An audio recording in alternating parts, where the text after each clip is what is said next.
Muy buen día, mi nombre es Ángel David Chávez y esta es una guía para la formalidad y la legalización de las empresas en El Salvador.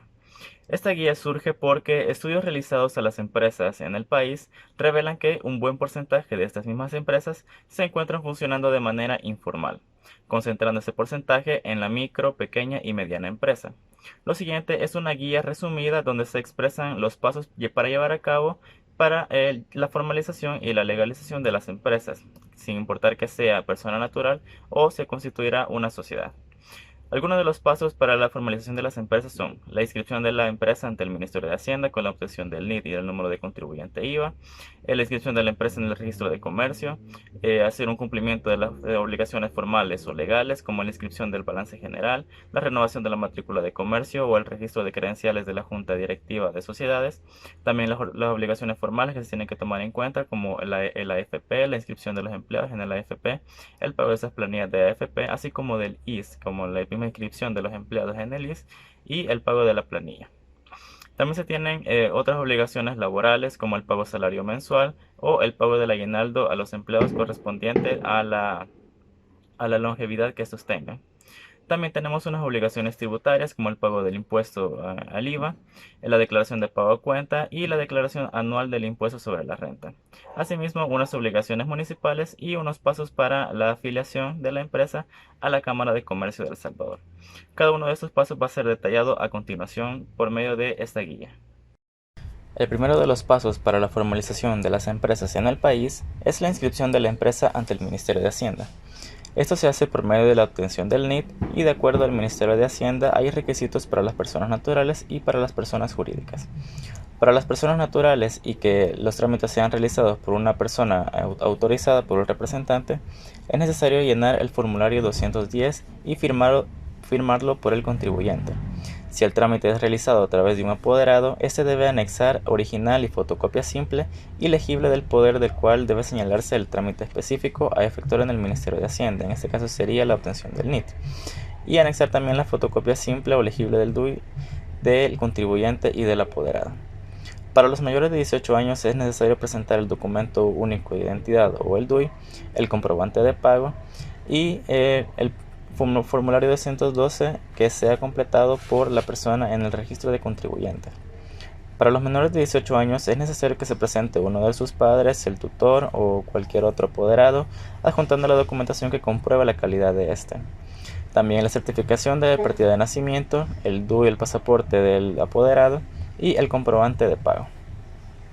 Para las personas jurídicas se debe llenar el formulario 210, presentar una fotocopia legible y original de la escritura de constitución de la sociedad, comparecer personalmente el representante legal o apoderado con DUI y en caso de que este falte es necesario llenar el formulario 210 y con la firma de este mismo, además de presentar el comprobante de pago del NID.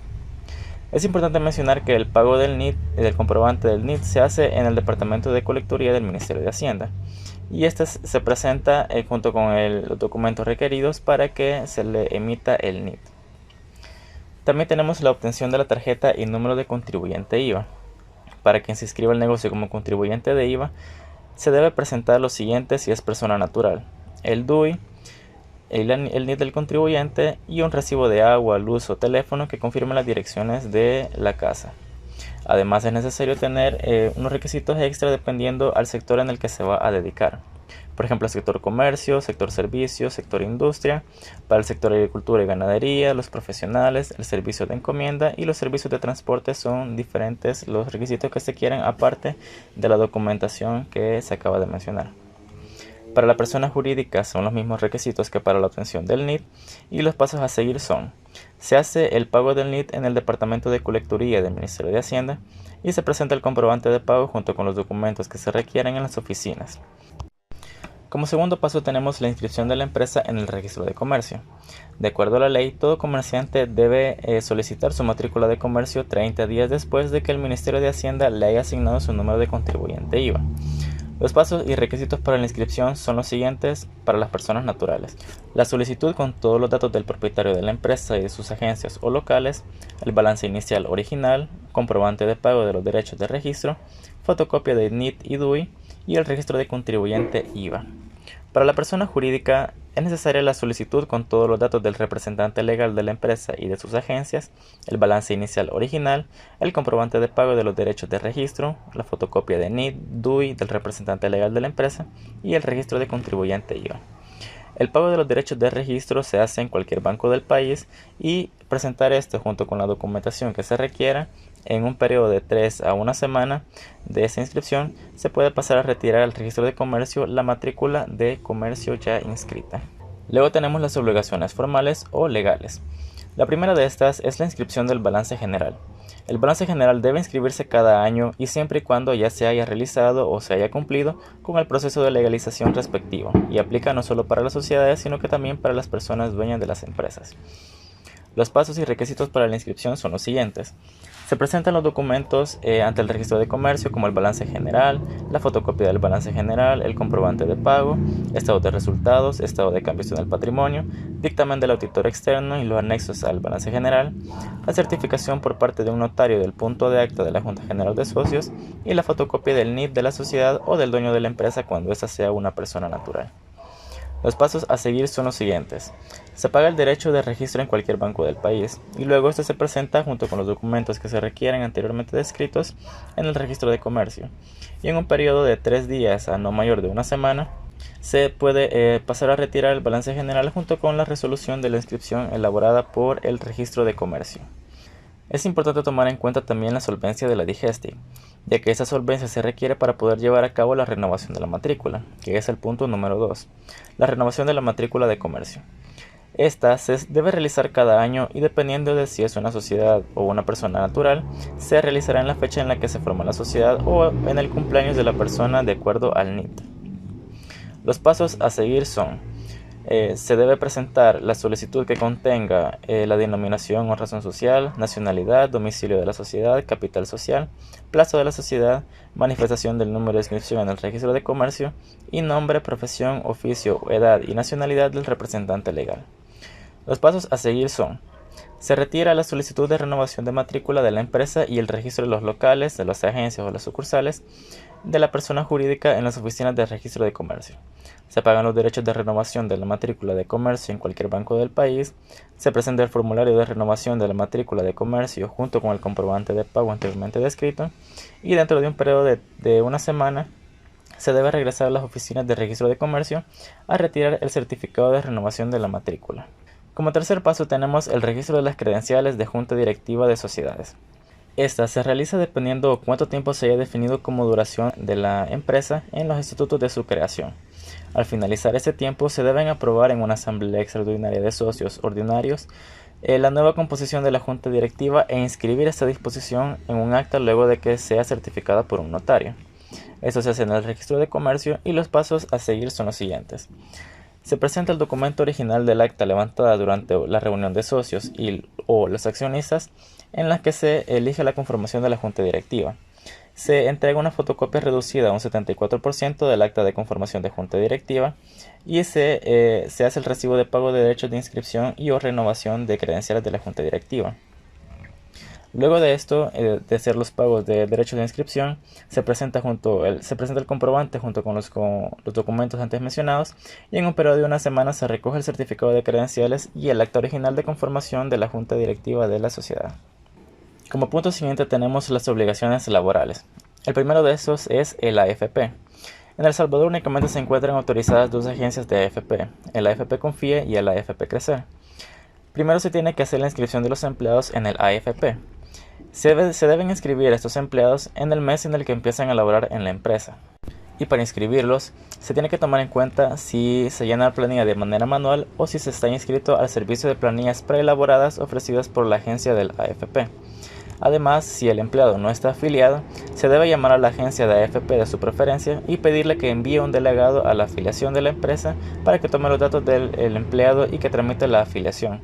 Luego, el empleado puede acercarse a las oficinas de la compañía de la AFP a recoger su carnet de afiliación luego de haber presentado los documentos necesarios. Luego tenemos el pago mensual de planillas de AFP. Aparte de la inscripción se debe realizar este pago, que es de manera mensual y dentro de los primeros 10 días hábiles del mes correspondiente. Si se cancela esta planilla en el periodo ordinario establecido por la empresa, se debe hacer en el banco de su preferencia. Una vez expirada la fecha límite para hacerlo, se debe acercar a las oficinas de la AFP y solicitar la orden de liquidación de cobranza, que incluye los cargos por multa y por mora. Y una vez se le cargan esta multa, el pago es establecido por la compañía de AFP. Como segundo tenemos el IS, o el Instituto Salvadoreño de Seguro Social. Tenemos la inscripción de los empleados en la planilla del IS.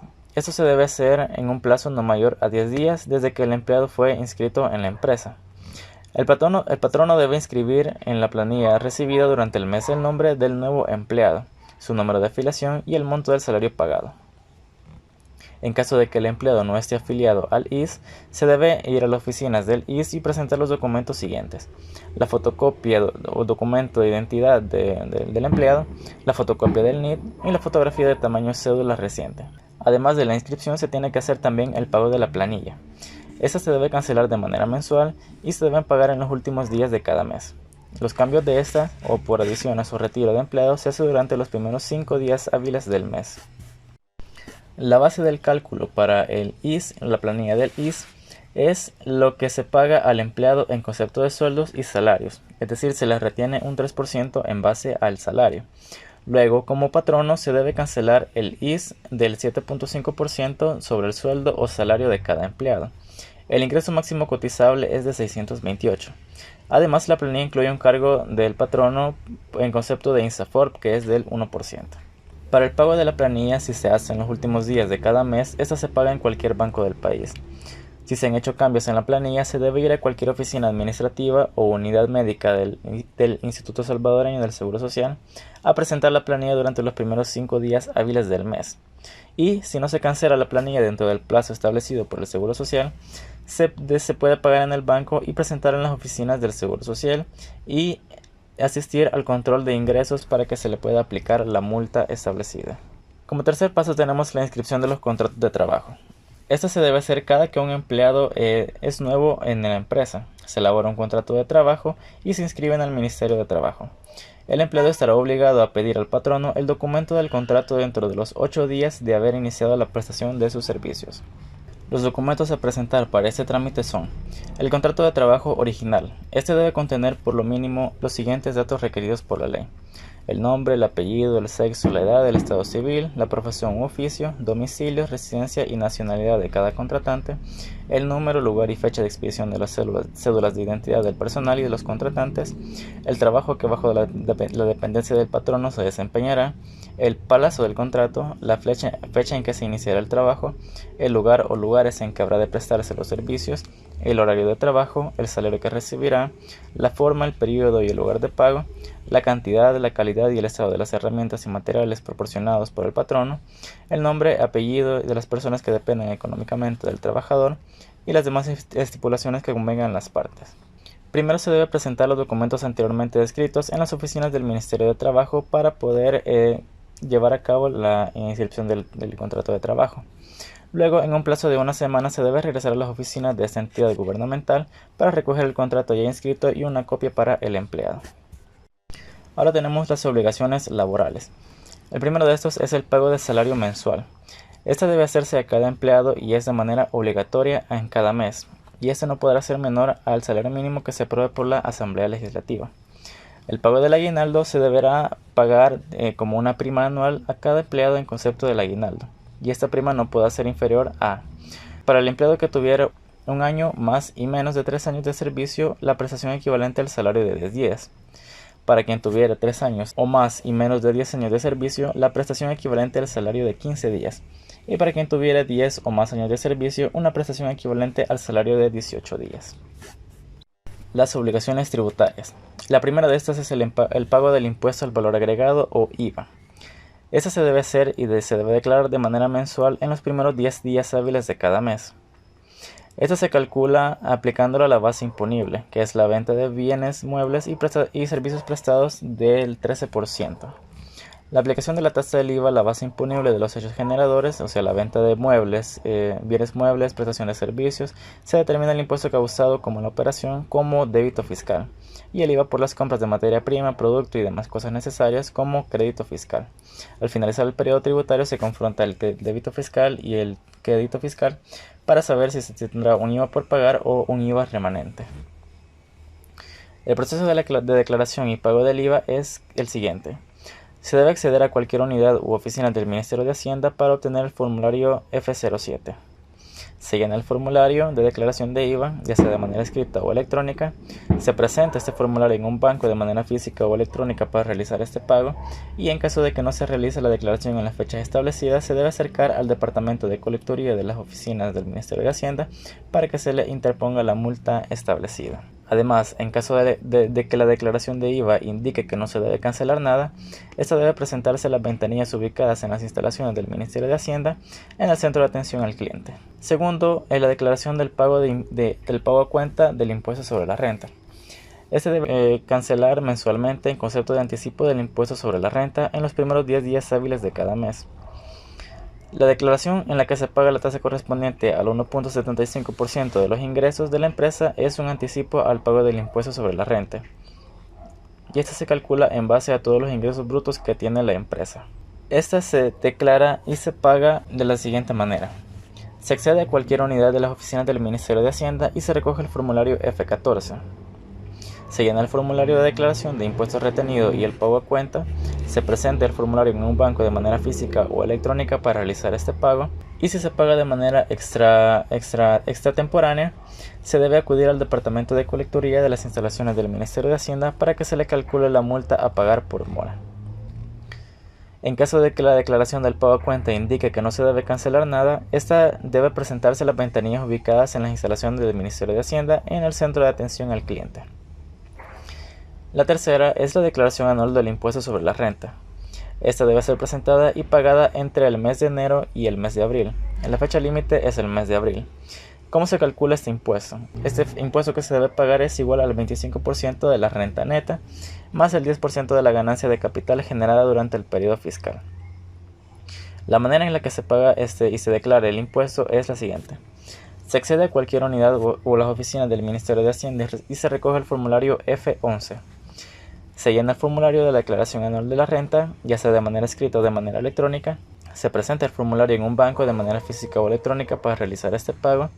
Y cuando se realiza una declaración anual, se debe anexar el balance general y el estado de resultados. Si se paga la declaración de forma extemporánea, se debe acudir al Departamento de Colecturía de las instalaciones del Ministerio de Hacienda para que se le calcule la multa a pagar. En caso de que la declaración de renta indique que no se debe cancelar nada, se debe presentar igualmente en las ventanillas ubicadas en las instalaciones del Ministerio de Hacienda en el Centro de Servicio de Atención al Cliente. Las obligaciones municipales. Luego de haber inscrito una empresa en la alcaldía del municipio donde se encuentra el negocio, se tiene la obligación de estar pagando un impuesto municipal. Este impuesto va a depender de lo que se tenga impuesto en la alcaldía y se debe hacer mensualmente con un impuesto fijo y anualmente que se deberá declarar en marzo del año siguiente y para pagar a más tardar en abril del año siguiente. El pago de estos impuestos municipales se hace a través de los formularios F1, F2 y F3, cada uno con aplicaciones diferentes.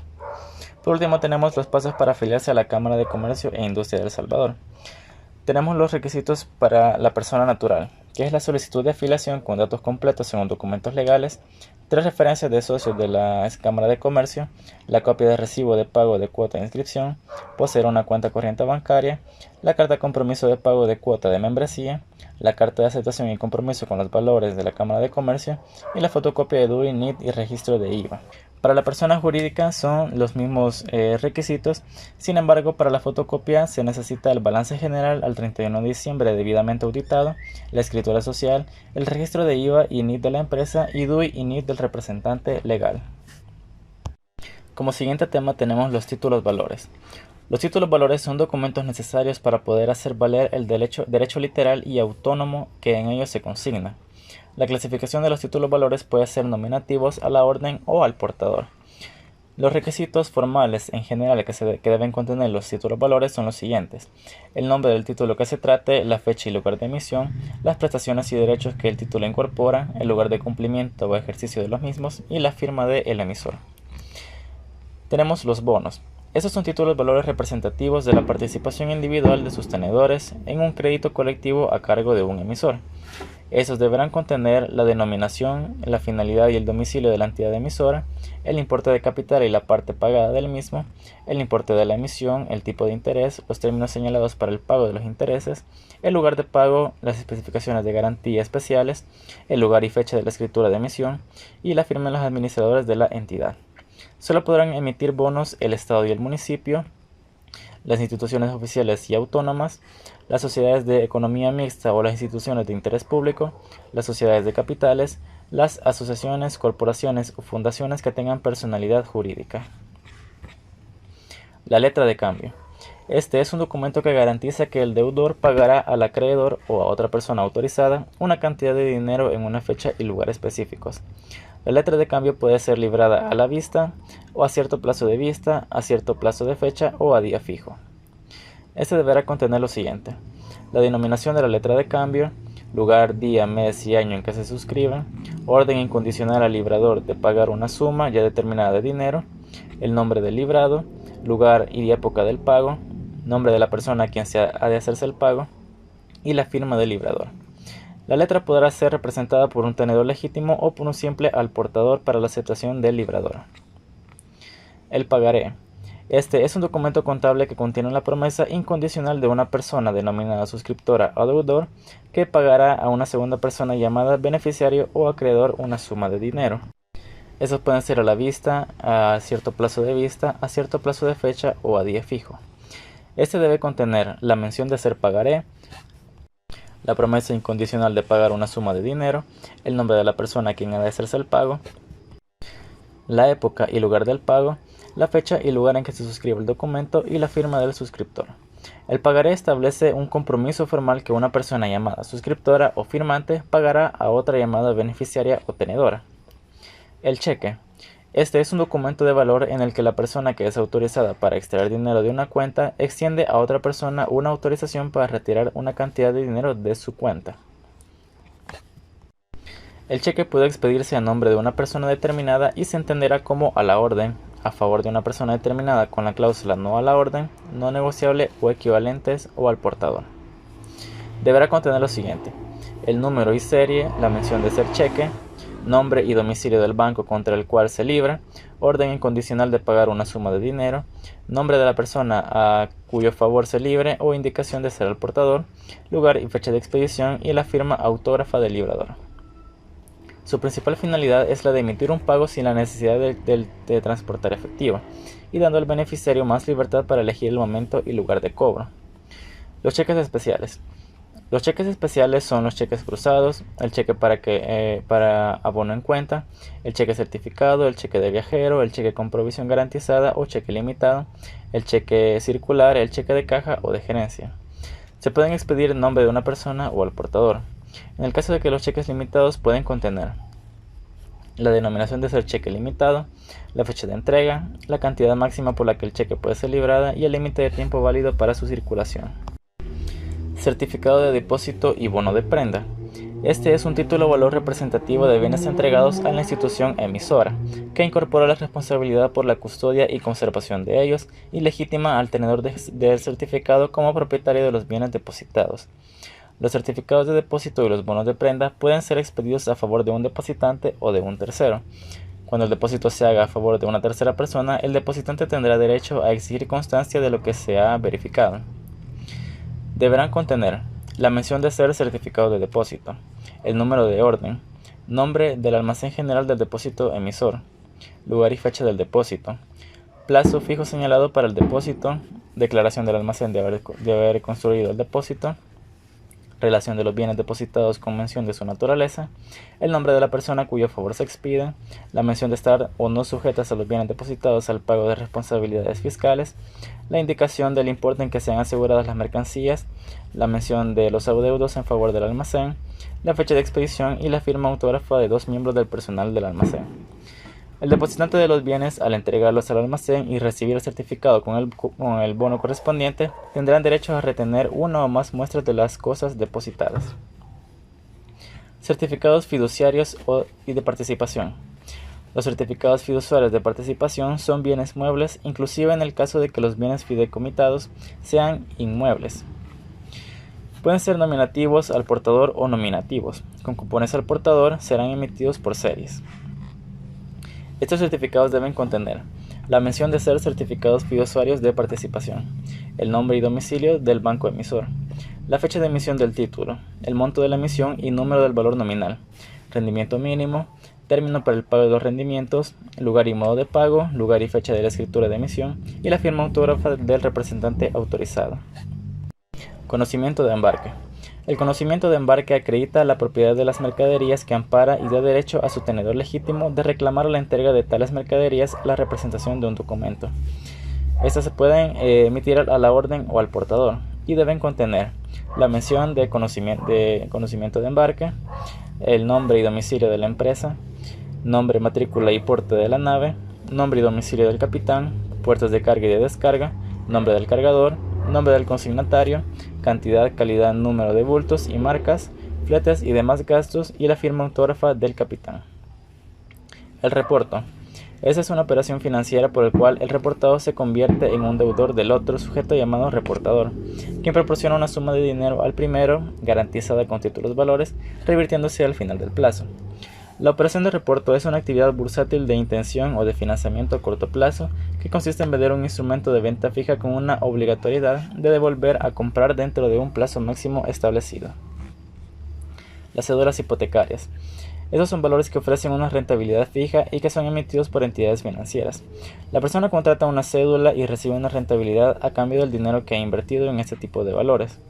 Tienen un plazo aproximado de entre 1 y 3 años y existen dos tipos de cédulas: cédulas hipotecarias con garantía especial y cédulas hipotecarias con garantía global. Fideicomiso. Este se constituye mediante declaración de voluntad por la cual el fideicomitente transmite sobre determinados bienes a favor del fideicomisario el usufructo, uso de habitación o establece una venta o pensión determinada. Los fideicomisos permitidos son de tres clases: fideicomiso entre vivos, fideicomiso por causa de muerte y fideicomiso mixto. Los bienes y derechos fideicomitidos deben ser fideicomitentes con el plazo de máximo de 25 años o pasar definitivamente a otra persona determinada. Acciones. Son las partes en las que se divide el capital de una empresa. Cada inversor posee un número determinado de acciones, por lo que será dueño de un porcentaje de que esos títulos representen. Se distinguen dos tipos de acciones: las cotizadas y las no cotizadas. También las acciones se clasifican como acciones ordinarias, preferentes y convertibles, y el precio de cotización de cada acción lo marca el mercado, por encontrarse sujeto a la ley de oferta y demanda.